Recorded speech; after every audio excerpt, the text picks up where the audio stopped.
Salam dostlar, bugün size öz evimizdeki heyvanları göstereceğim.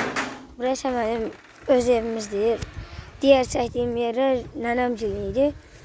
Burası öz evimizdir. Burada lal ördəyimiz var. Bakın bu lal ördəkdir.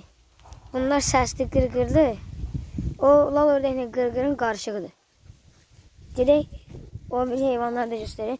Ağdamda var, Buramada var. Bak size göstereyim lalla qırqırın qarışığının erkəyi de buradadır. Lalla qırqırın qarışığının erkəyi. Bu da qırqır səsli. Burada bayağı lal ördəyin balıqlar var. Qırqırlar burada. Səslər. Bir de burada yatır. Yumurtayı var. Burada ise Bramamız var. Ağdamımız var. Tavşanları size göstereyim. Bakın bu dişidir, yumurtlayacak. Balalayacak. Bu da dişidir, balalayacak. Bu ise onların erkeğidir. Bu erkektir. İçeride de hala bir yığında gedək size onları da göstereyim. Dostlar bu ağdam durur. Bakın orada biri yatır ağdamın. Biri orada yatır Kürt. Burada da ördəyimiz yatır. Burada bir tane dişimiz var. Dişi balalayıb da orada.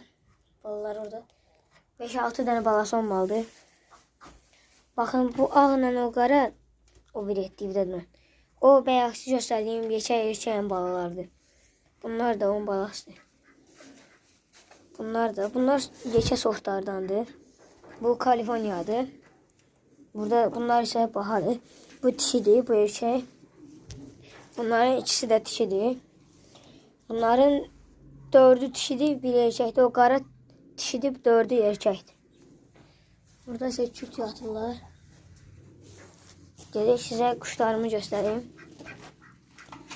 Çüş. Burada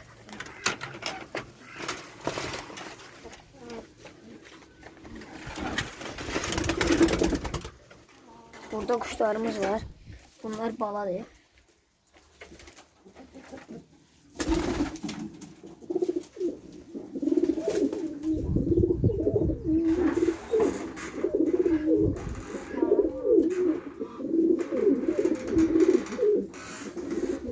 Bəli dostlar, bugünlük videomuz bu qədər.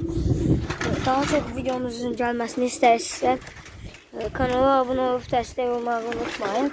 Yorumlara